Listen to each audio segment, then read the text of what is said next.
lot of information, okay? So I did just want to touch on a couple of things. Happy Tuesday, by the way. I know we have a couple resident announcements, and then I would like to do a couple follow-up just to get in front of a little bit of information. Then we will go into hurricane and then brief for fire. So we'll go ahead. I know Mr. Egbert has an announcement. And then Mrs. Candy wanted me to let you know that the surveys for food and beverage are due today. So just those two announcements, and I will hand it over to Mr. Egbert. Just a very quick, can you hear me? Yeah, Put it up. All right, just a very quick announcement here on behalf of the Flicker Board. We would just like to remind you that at 3 o'clock in the town hall on this Friday, Senator Ed Hooper will be here. He is our representative for the 21st District from Clearwater, and he'll be here to take questions and to give you an update on the latest legislative actions that have been taken or not taken. It's rare that we get someone like Senator Hooper to come here, so I hope you'll all turn out. Hope you will. Thank you, Dave. Appreciate all y'all's collaboration with that. So without further ado, we'll go ahead and jump into all the information. Please do make sure you have any of your devices silenced. That way everyone that is traveling or watching from home will get all of the information. But as I mentioned, this is the same presentation that we do every year. And it's just the general information about preparedness, what we do, and what you need to do. So just a couple follow-ups for me. We just got notification that J.D. Power recently launched its annual Senior Living Satisfaction Survey. They will be hitting boxes now.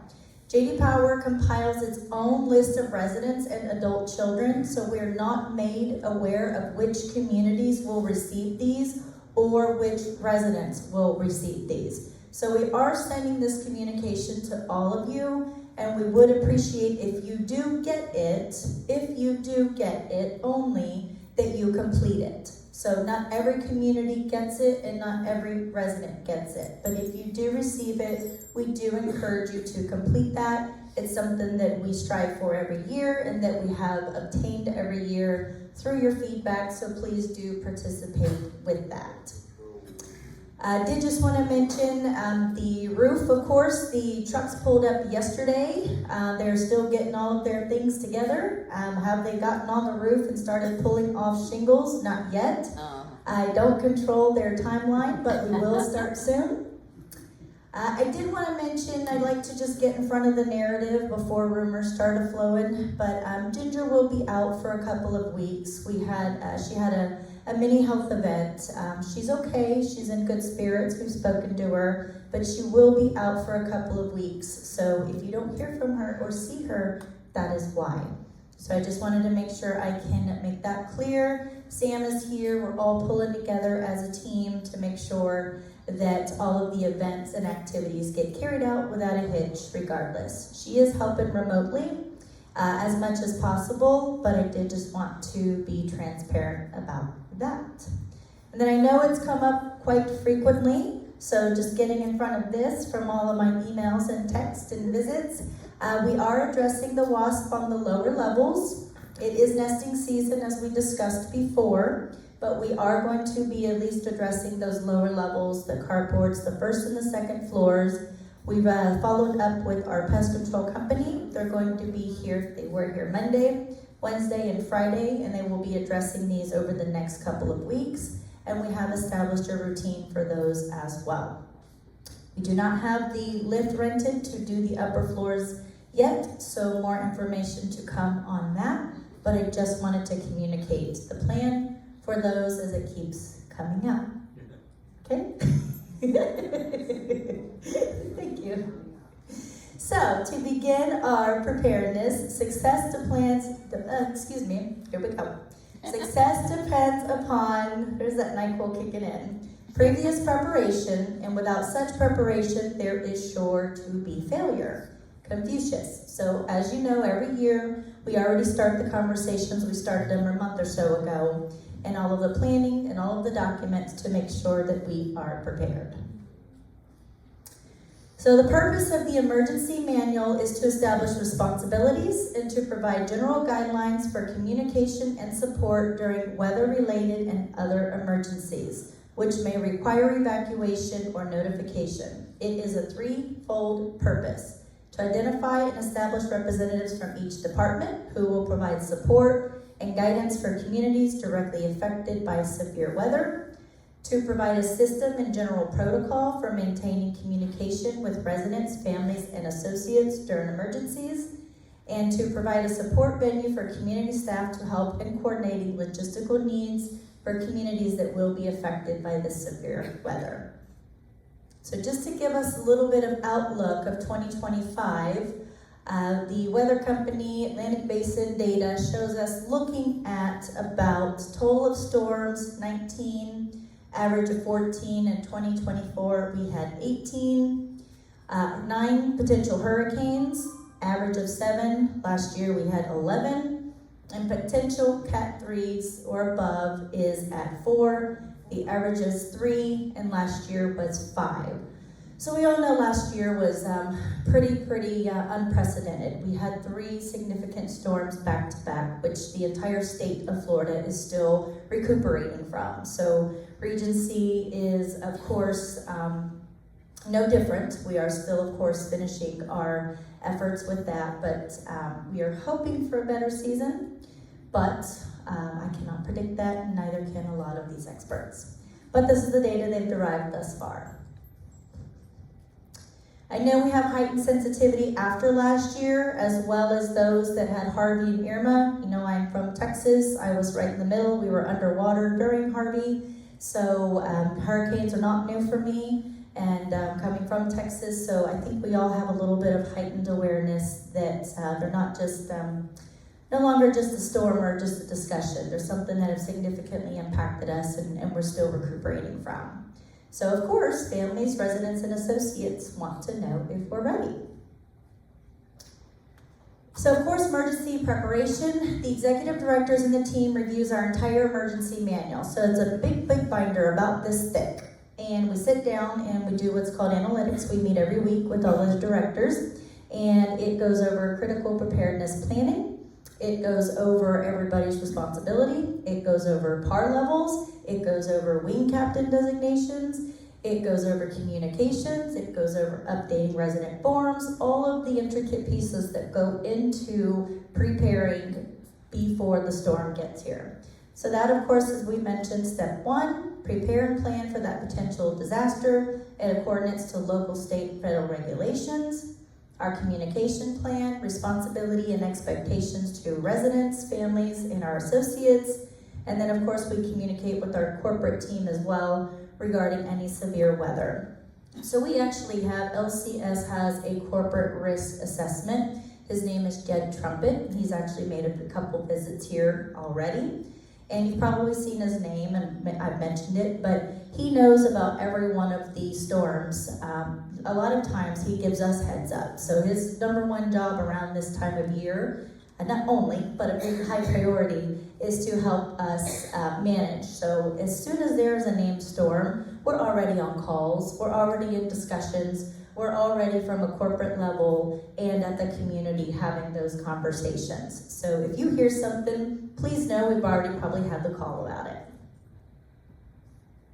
The communication plan, we of course utilize all of our outlets here at the community. So that's our LCS Emergency Communications website, which is our RegencyOaksSeniorLiving.com. We always want you to direct yourselves and your families to that website. I work with our corporate to push information there. So we would usually do daily updates. We're safe, we're sheltered in place, we have power, we do not have power. Just a general update so your families are not calling the phones constantly trying to check in with you in the event that they cannot get a hold of you. So please now write that down, note that, remember that. Your families, refer them to our website, and if you have any questions, we'll of course be communicating internally, but one of those platforms is going to be our website. And that is for us to be able to push communication to you, so we have 500 residents and 500 families not calling the phones. Does it work very well? Of course, we use our call them all and text them all. Make sure to unblock us. Some of you blocked us. Let us know if you need help, but you might have accidentally blocked Regency. If you're not getting our one calls, if you haven't heard from us in a while, you might have us blocked. So please see one of us. You can see Kelly, see Betsy, see if that's the case, because that's also how we communicate, is via those one calls. So again, let's make sure that you didn't accidentally block Regency so we can communicate with you. Channel 732, of course, this is if we have power. We will be communicating on that. And as we have discussed, we always ask for those forms. We maintain strict confidentiality with you and your designated responsible party. So we don't just talk to all 7 of your children. We will typically communicate with your, all 7, sorry, there's lots of yous. So we typically will communicate with your POA or the person you've given us designation to communicate with. So when you complete those forms, if you have not already, please make sure you notate who that person is, because we put their name, their info, and their email on a list, and we also push communication to them.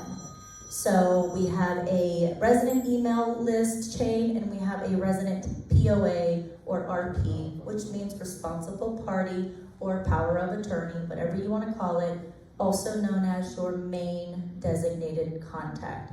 You put that on the form that you turn into us, and that is the family member that we communicate with about updates, and that's the push emails that we send out. And then, of course, we will have our Regency Oaks app. Typically, cell phones still, for the most part, work. There's lots of great technology these days, so we also utilize the Regency Oaks app as a means of communication. And then we do the good old-fashioned boots on the ground. Every one of us are here. There's about 300 of us, and all of the directors are here.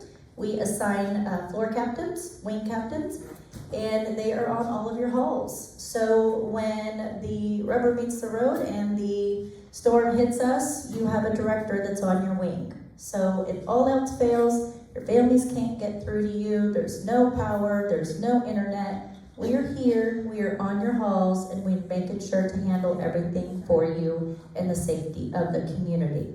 So if all else fails and your families ask, you can assure them one of our directors and one of our team members is boots on the ground on your wing. We also have our corporate team that will come in to play as well. My boss has been here during a couple storms. They've been at Southport and any of our other communities. We have a very robust corporate team, and when storms hit Florida, they divide and conquer, and they all come on site to assist us. So we are all here. We are all boots on the ground, and we're here to help you. We're going to be on those wings if all else fails for that communication piece. So again, just the emergency manual format. It goes over the life cycle of the emergency, of course, the initial awareness, the decisions, the implementations, the landfall, general information, preparing for the emergency, managing through the event, evacuation if it pertains. It does not typically pertain to us. Recovering from it, operational risk management, and then contact. That's just a very general outline of our robust emergency manual that I told you was 7 inches thick. So, preparing for a hurricane. HR begins preparing the employees to come to work. So we have already had all of our employees sign an acknowledgement that they understand their duties and responsibilities to our community. We all understand when we take this job, we're in senior living, and we're required to be here for you. So all of our team members have already signed an acknowledgement knowing that in the event of a hurricane, their families are welcome, their children are welcome, their pets are welcome, but they are to be here on site. So we've already had those conversations, we've already set those expectations, and the team knows when it comes down to it, that's what's expected. So we've already got that piece worked through with HR. We develop a plan to determine what communities can provide necessary associates for additional staffing. Last year, we actually sent a lot of our team. We were doing really well, sheltered in place. We sent some of our team to one of our sister communities because they were required to evacuate. They were a non-evacuation community, but the state did make them evacuate. So we sent some of our team over there to help them. We may need to partner with our RVPs for support. As we mentioned, we do, and they do come out and assist. And then we develop an associate connection plan to stay in touch with all of them. So we do have our cell phones. We do have an app called Zello, and that enables us to communicate in the event that the towers are down. We have a satellite phone. We have numerous means of communication between us that we have established in the event that we do lose power and that type of technology. We of course communicate to keep our residents updated, and we need your updated information. And we appoint those wing captains, and we also assign sleeping accommodations. That's a big part of the preparation. So when we've decided there's a named storm, we have 2 to 3 of our associates that are helping determine where's everyone sleeping? Where's everyone and their dogs and their family sleeping? We do it every year. You probably don't know it, but we do. So every year we work through exactly where each of our team members' accommodations are, and there is a policy and procedure that they are aware of as far as how pay is outlined and the criteria for being here on site. And again, from the HR standpoint, all of that is pre-understood and pre-communicated. So preparing for an emergency. The operational piece, we've got our general supplies, of course. We connect with our local vendors. That's our Cisco truck, make sure they're coming. Pharmacy, of course, for our skilled nursing. We have to also plan for assisted living and our skilled nursing. Make sure we've got our pharmacy and all of our important vendors, our emergency contacts. We, of course, encourage our associates to update their personal information. Our residents have to have their personal information updated. We host our resident meeting here today. We host our staff meeting, and then we also update all of our staffing rosters, and as we discussed, to create those teams and to strategically place everyone so they know their responsibilities when the time comes. Evacuation doesn't necessarily apply to Regency, but we always do have a contingency plan for that. So we won't go too much into that because of where we're sat. That would not typically be the case. So in the event, we do have to have the relocation of the upper floor residents. That is, in the past, we've discussed that. If we have those high winds, those upper floor residents, we have the internal evacuation for high winds, and that's about 75 miles per hour. So all the 4th and the 5th floor residents would simply move to the 2nd or 3rd floor. We'd work with residents on those lower floors. We'd work with the team in getting you moved. Sometimes it's in the hallways. It's not always the most exciting, but it's safe. So if there are 75-mile-per winds, we would be evacuating those higher floors. We have not had to yet that I am aware of, but if we do, it will be fun. That's what we'll do. We'll have fun. And then I'll just want to be swept away with hurricane. Are you gonna be here? Of course, I'm always here. During the storm, so please do remember to stay in your respective buildings. We mentioned this last year, but we had a resident at a sister community that went out and walked her dog in the middle of Milton. They did fall, they did have a significant injury. So if there's an event and we are in a storm, stay in your buildings. Do not walk in between the breezeways and the various buildings. By that point, we've already pre-planned how we're feeding you. We will try to keep you out of those areas as much as possible, but we will have designated pet areas. We will help you, but we do ask that you not be out more than you absolutely need to be. This is the time I'd probably suggest potty pads if you have puppies, so you're not out walking them in 75-mile-per-hour winds. So we are asking that residents, we will be instructing you to move to the building hallways in the event that there is, just to protect you, the safety of broken glass and flying projectiles during that storm. And that's, of course, if we get to that point at the 75 miles per hour. Sometimes it's not that strong and it just blows off our front door. Oh, boy. It's never happened, right? So the two options you have, when you know there's a storm, you are still independent living residents, you do have the ability, and unfortunately our assisted living and our skilled nursing do not, but you can get out or you can stay. Some residents do choose, they say, okay, I hear there's a hurricane, I'm going up to be with my family, I don't want to be here.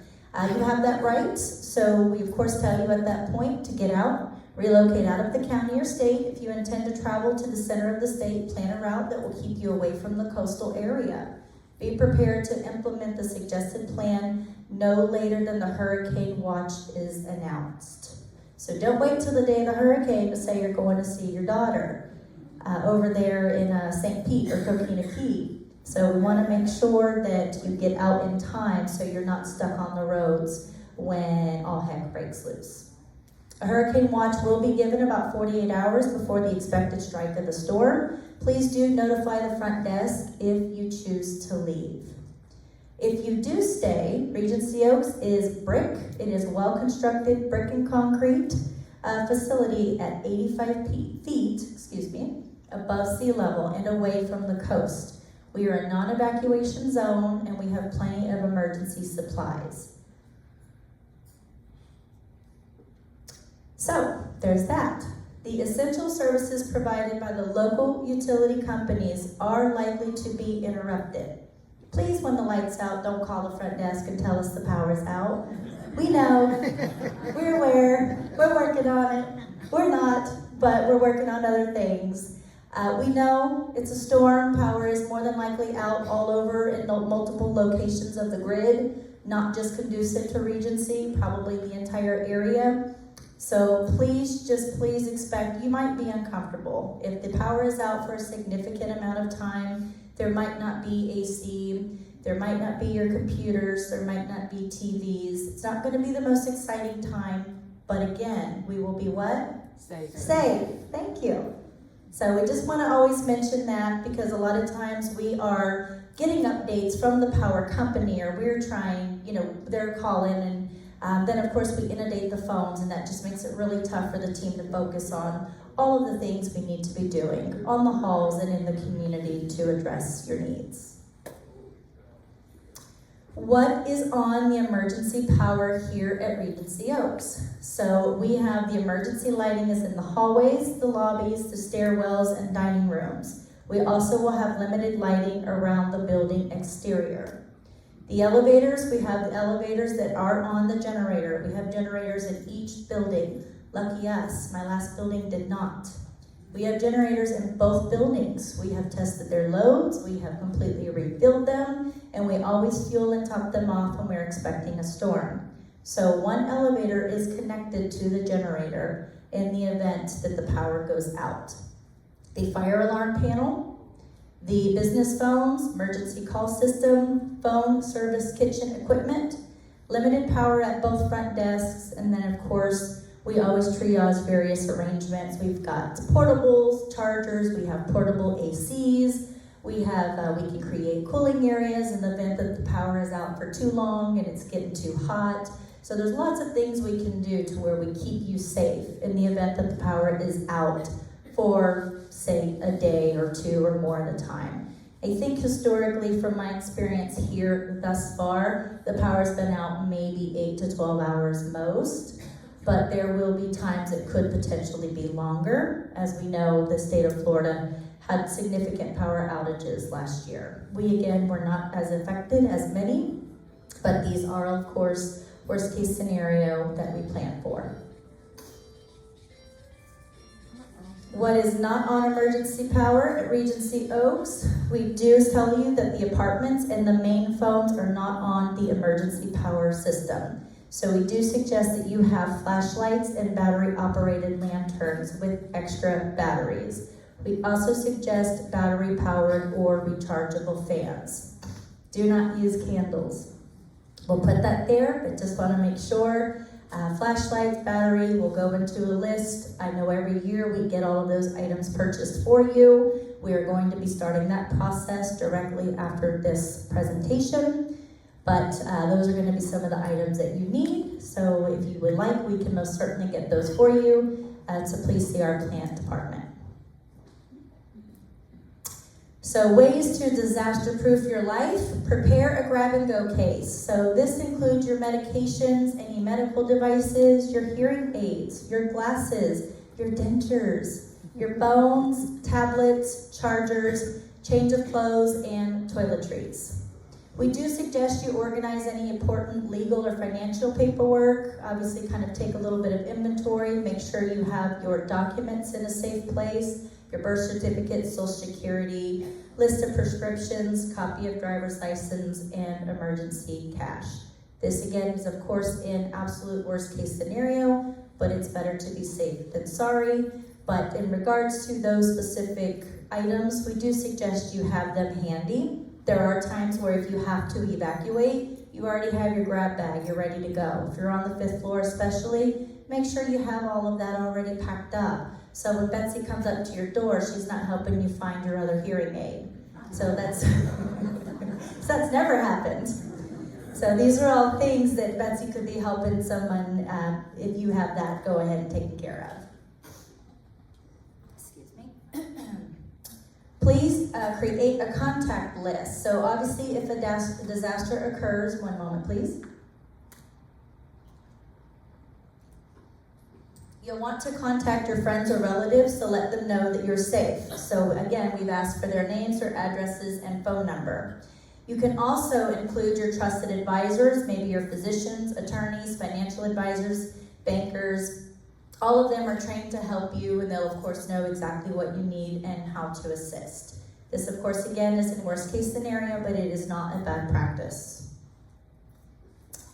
Prepare that household inventory. After a major disaster, most homeowners are simply not able to remember all their belongings. In the event we were to flood on, say, a first floor apartment, not to say it would happen at Clearwater, but you never know, it has happened at other sister communities, have an inventory of those important items. Maybe you had a priceless vase, or maybe you had expensive jewelry. Just like when you owned your homes, same concept. Make sure you have an idea and an inventory of that, just in the event that there's an issue.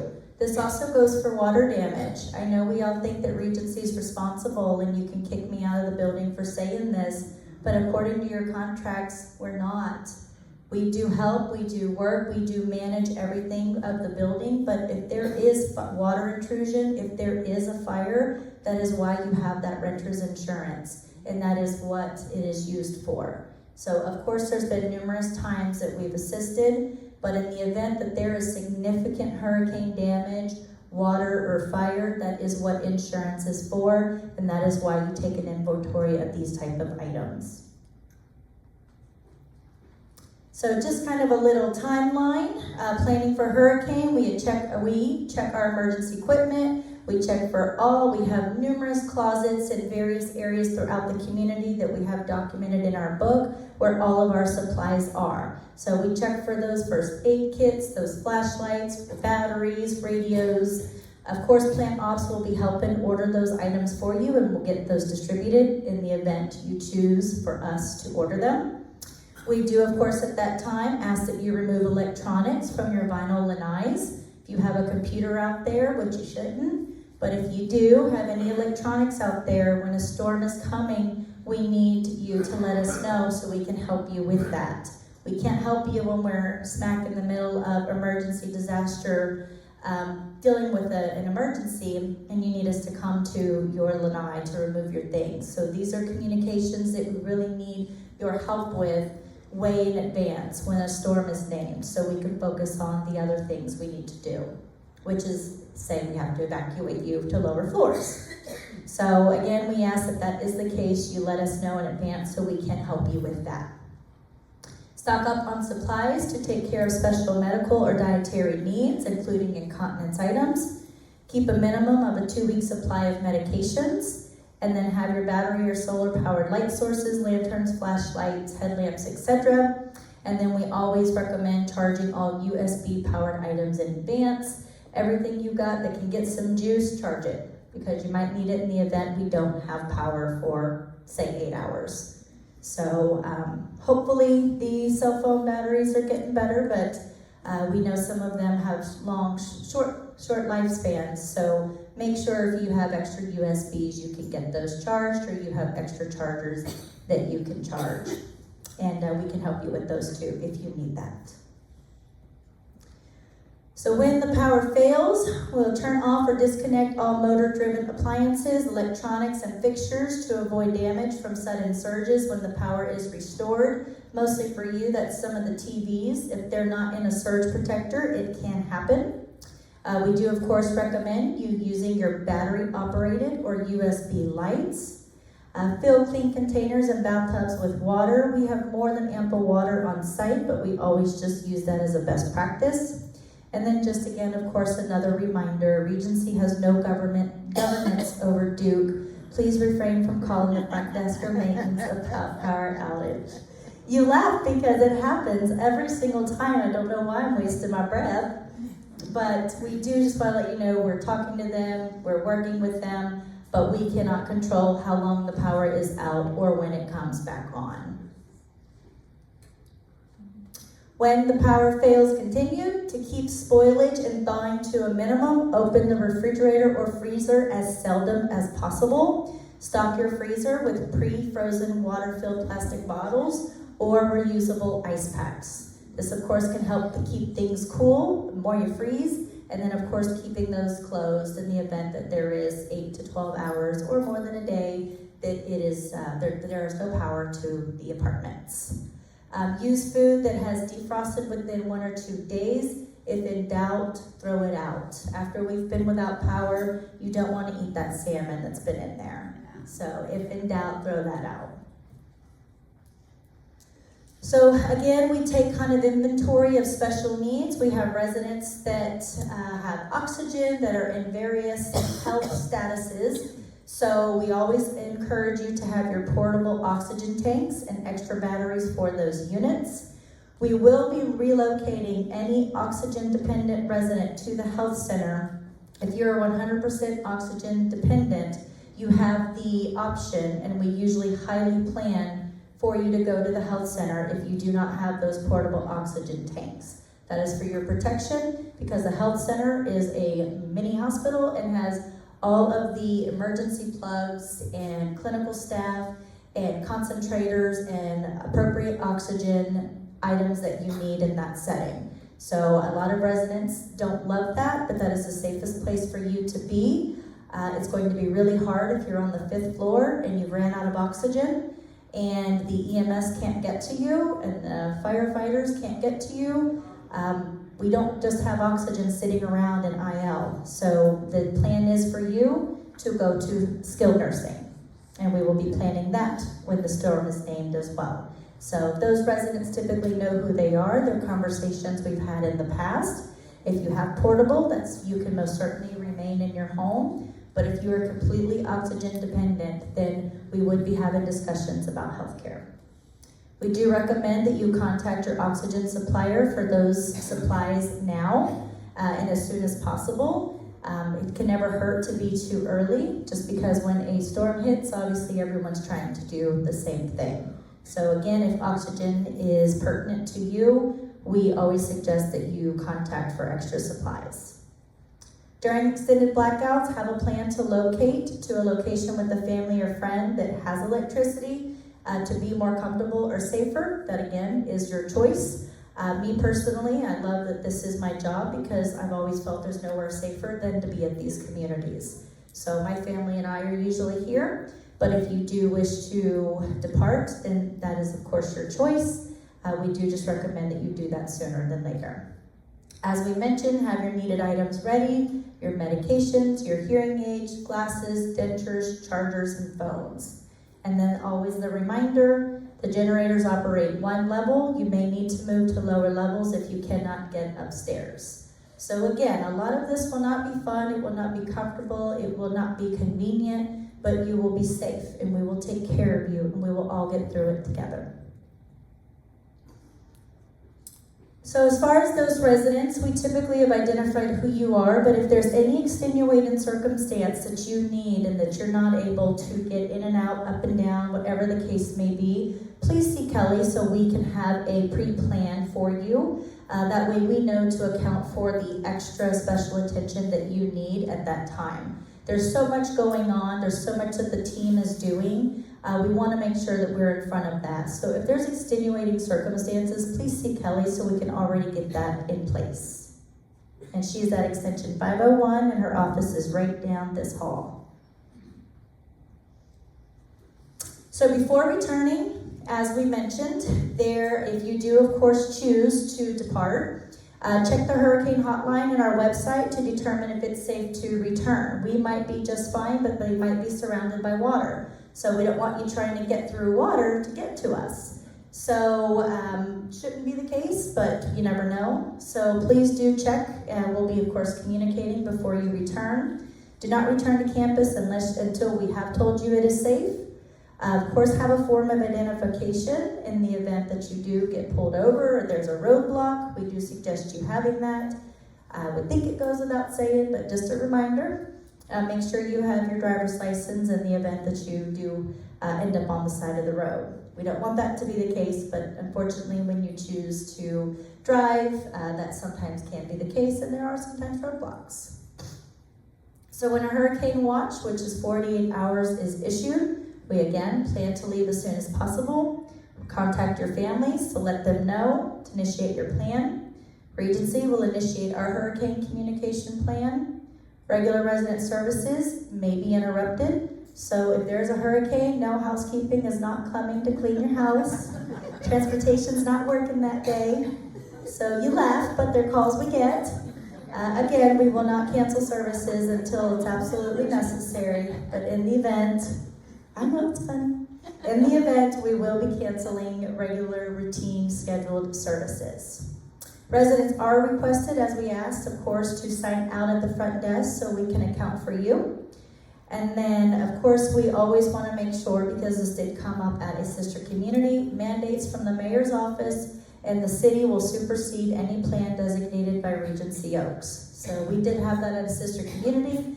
They said our plan is a shelter in place. They were unfortunately in an area that was very volatile, and the state did say, sorry about your plan, you need to evacuate. So it's highly unlikely for us. We are not right on the water like some of our sister communities on that side of the state, or at least that side of town, but it's always possible. So just want to make sure we put that disclaimer out there. So I already went over that. So suggested supplies, so water and non-perishable food items, flashlights and batteries, prescription medications and eyeglasses, sanitation and hygiene products, cell phone and chargers, backup batteries, full tanks of gas in your vehicles, pet supplies, and cash. Then we have battery-powered radios, flashlights, fresh batteries, canned food, canned milk, manual can openers, first aid kit, medications, if you use oxygen, extra tanks. We'll skip the bleach for sterilizing. Water supplies, we have plenty of water, but we do encourage you to also get water. Of course, any blankets, towels, toiletries, or pillows, and then that rubber stopper for the bathtub in case we absolutely have to fill up water in the event that our water supply becomes an issue. Again, that's absolute worst case scenario. I know some of this sounds really redundant, but I want to make sure that we get all of the information clear and concise and correct. That way you know what's expected of you and what to expect from us. So that is the majority of the hurricane preparedness from a high level from us to you. So now we can roll into the fire aspect, but I can take a couple questions if you want about that topic. Yes, ma'am. Where do you get the hurricane hotline? So we will be communicating that on the website and all the information, but it will be on our website. Not on the app. Are you ready to go. At that time, it will be. Yes, we'll put it through the app. All of our pushes of communication we'll put through there. What was your Yes. question? She asked where you get the hotline number. We place that when we start all of our communication. The first thing we do is get on a call with our regional marketing strategist, and she updates all of our websites with that information. Yes, Miss Elizabeth. But Lindsay, what if we don't have bathtubs? That's okay. You'll be all right. Yes, and again, that's worst case scenario. If we were to lose our water supply, we have plenty of water on site. There are ways to turn our pool water into potable water. So it is a best case practice that we do suggest because there are a lot of bathtubs, but if you don't have one, then don't worry. Thank you. Yes. Any questions about that piece? Yes. Is that the same app that we make our dinner reservations on? Yes, the Regency Oaks app. She asked, is it the same app that you make your dinner reservations? Yes, the Regency Oaks app. Yes. Yes, Pam?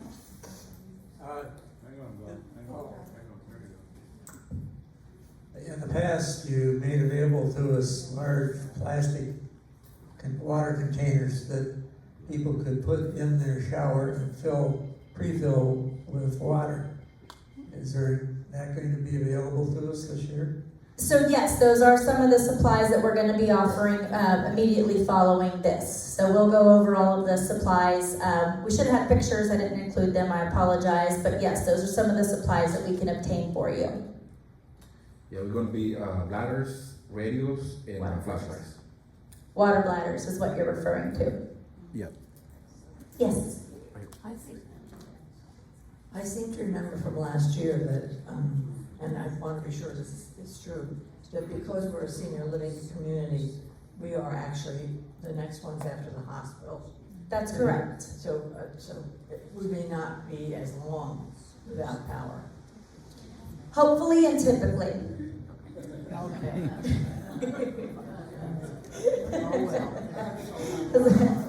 So Maddie over here was just asking, how will we do our meal services? So it really just depends. As I mentioned, we do have generator equipment in the kitchens. I think those that have been here long term, we've never fed you sandwiches. Ricky and his team have always made sure you had a hot meal, so you will get fed. More than likely delivery, depending on the storm. Yeah, we'll communicate all of that at the time. It really does depend on the circumstances. If we can all gather in the dining room, great. Otherwise, we'll deliver. Yeah, it'll really just depend on circumstances. If we're all by ourselves, who do we tell? We're gonna make you get fed, and you have your wing captain. Okay. You'll have a wing captain. And I will remind you all, last year, I got a lot of feedback that you said, I don't want to hear your voice, no more calls. Because I was telling you this nonstop, every day I was giving you updates. So that was part of the Call 'em All system last year, is that we would say what the meal procedure was for that day.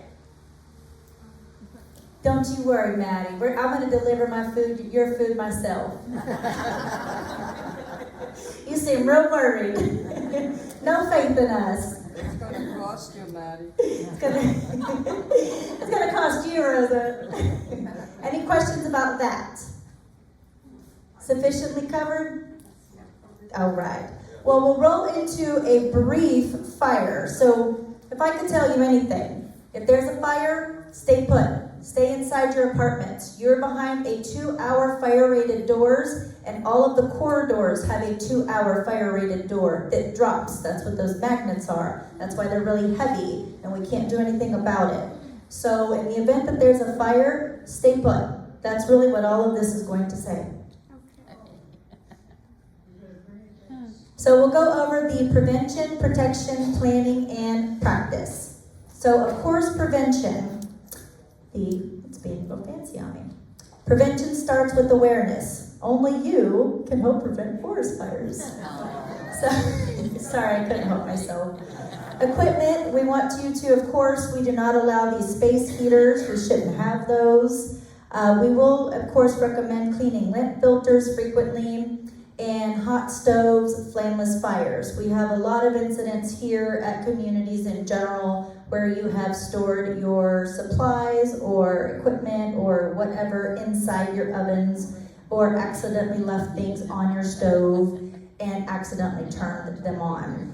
So we have processes in place that we've implemented, housekeeping to snoop into that to make sure that's not happening, so we can help be in front of any potential fire liabilities. Electrical, avoid overloading those circuits using multiple extension cords. Inspect your cords in those appliances. If you're seeing a cord is damaged, please don't use it because it can have an electrical fire. Tacking cords to the walls or running them under a rug. If you have a cord running across your apartment and you drive over it with a chair or a walker, it could possibly damage. And then any airspace overheating from electronics in the cabinets or under the TVs. What we do see a lot is, of course, as I mentioned, the items that are on the stove or in the stove that become the issue. We also, there are the two-pronged plugs. They are an outdated type of plug that many of you have on very, very beautiful items. We're not supposed to use those because those are a fire hazard. So they are ungrounded and they are a fire hazard. So I know there's a beautiful horse of some sort and it's on a two-prong, it's beautiful, but those particular plugs, we are not supposed to be having them plugged in as they are a fire hazard. So just wanted to remind you, some of the lamps, we try to keep a lookout for that as well, because those can be a fire hazard.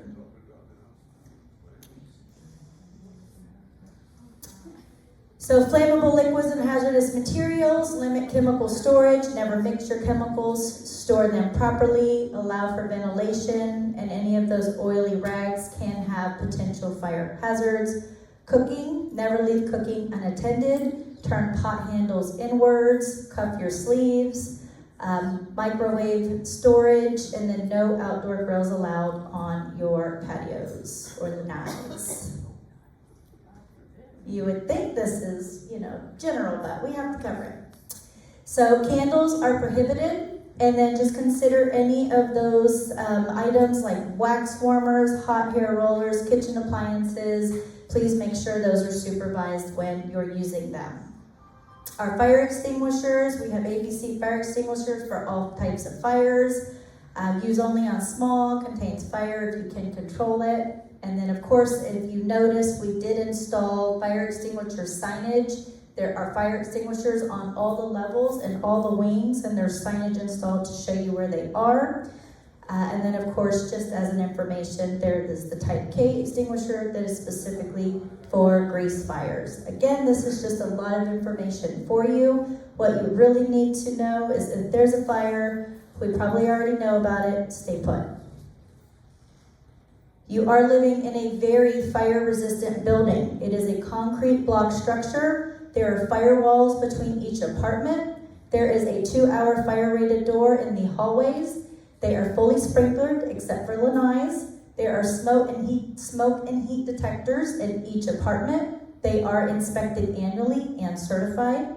There is an emergency generator. There are strobe lights, fire alarms, pull stations, extinguishers, and the fire detection system that is directly connected to the fire department. So if you worry about what you would do in a fire, if anything, remember this slide. I can send it to you because this is the way the community is set up. It is built to be able to sustain fire. Now, those who have been here for a couple of years know we had a fire in about 3 years ago now, a little bit before I started. And the damage was from the sprinklers, not fire. So we were able to get that fire isolated. We had fire damage in one apartment, but the damage was caused by sprinklers. So my point is that fire did not spread because of all of the interventions we have built in place. Your planning, be prepared, know what to do if a fire starts, have an idea of where those fire extinguishers are. Now, if you do smell smoke, we might ask you to just roll a towel under the door. Again, that door is a 2-hour fire-rated door, and stay put and wait for direction. If you are cooking and accidentally set off the fire alarm, notify the front desk that it's not an emergency. Keep your apartment door closed and open the windows. We've had residents burn toast, then they open their door, it gets into the corridors, and it sets all of that off. So keep your door closed, let us know, open your windows, and we can help you get that taken care of.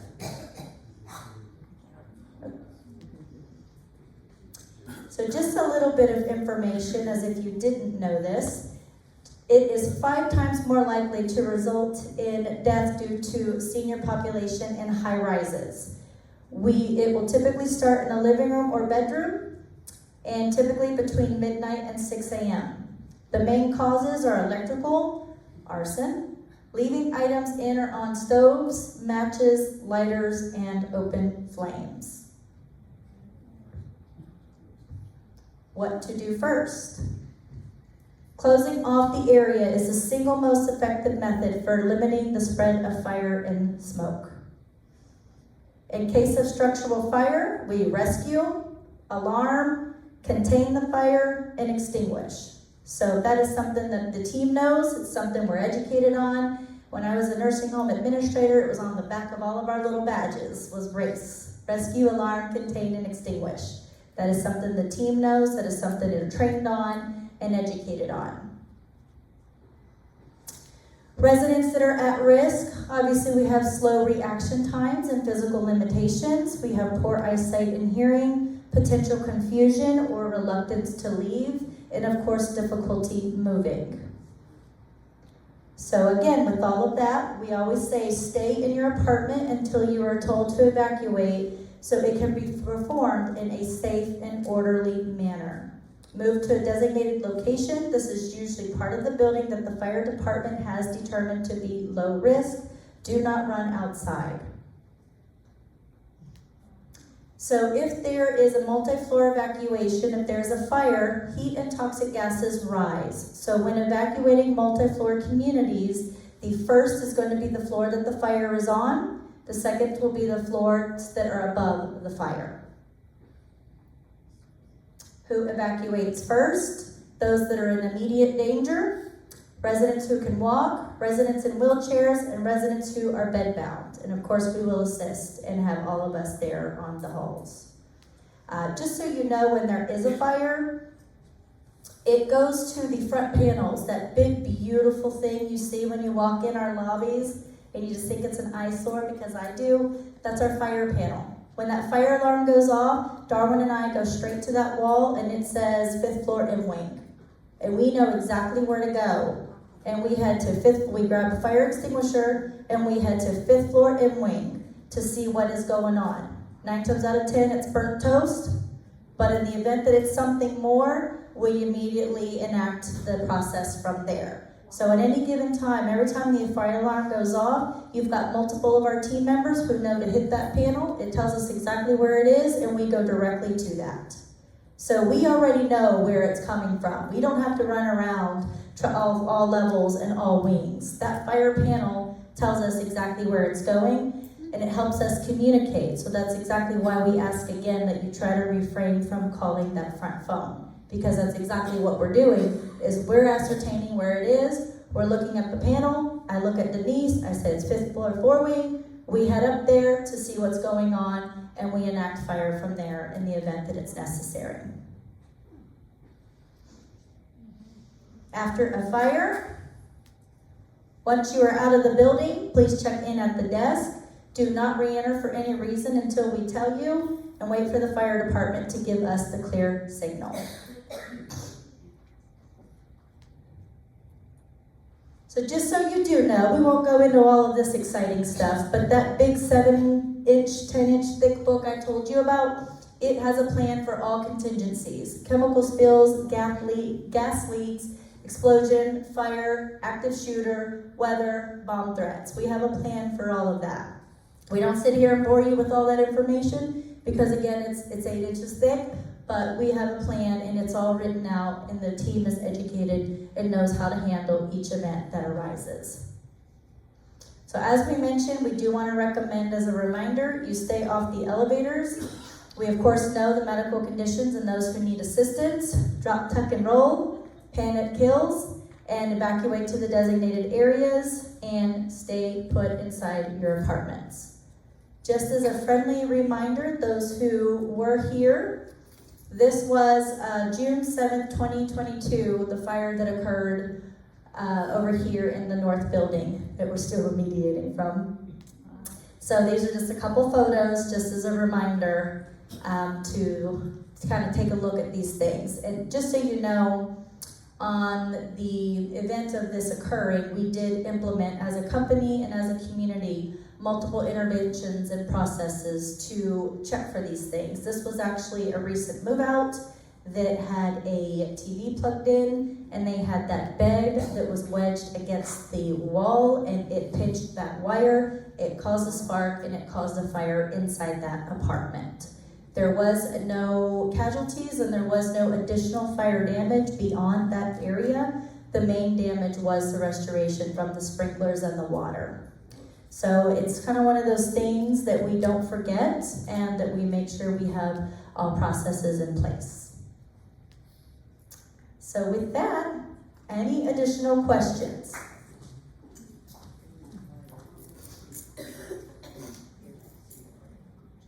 This is not a question, but it's a reminder. Years ago, we had a situation where we had generator or some kind of failure on the light system.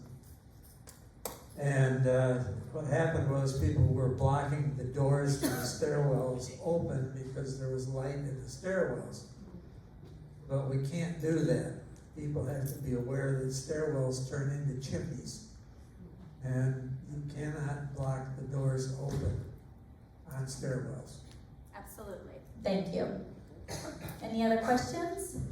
I just had a question, and that was with respect to the fire department getting notified for a fire. Does it always take two people to come up and check and then you call? Or do we have a direct line to the fire department? Oh, go ahead. We have a direct line. Usually when the alarm goes off, the fire department gets notified and they get sent over. Got it. We'll identify the area, we'll go look, and then when they come, we'll check with them to clear the building. Yeah, they're already coming while we're checking, regardless.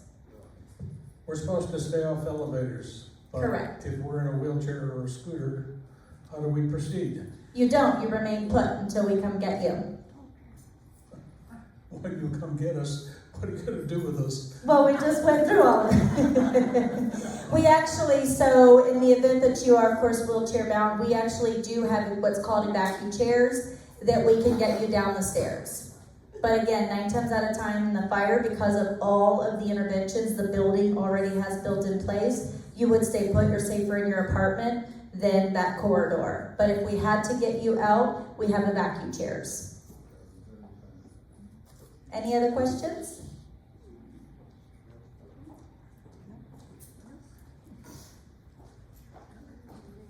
Are we gonna know who our wing captain or director is in advance? More than likely, but again, that's something that we'll start planning as soon as the storm is named. But you'll know when you see them on your hall. We're knocking on your doors. That's right. Come around and introduce ourselves. Yeah, they'll more than likely be the same associates from last year. Any other questions? I know it was a lot. All right, well, thank you all for attending. Thank you for your Sorry, I didn't see you behind the scene. I just wanted to remind everybody that that alarm is very loud. Very loud. And I don't know whether earplugs could be a possibility for people. The other thing is, how long does that last after the fire is silent? So they have to silence it. Yeah, we'll have to wait till the fire be on site, and they're the ones to silence it. All right, well, thank you all for coming. Thank you for participation. Just know that we're going to take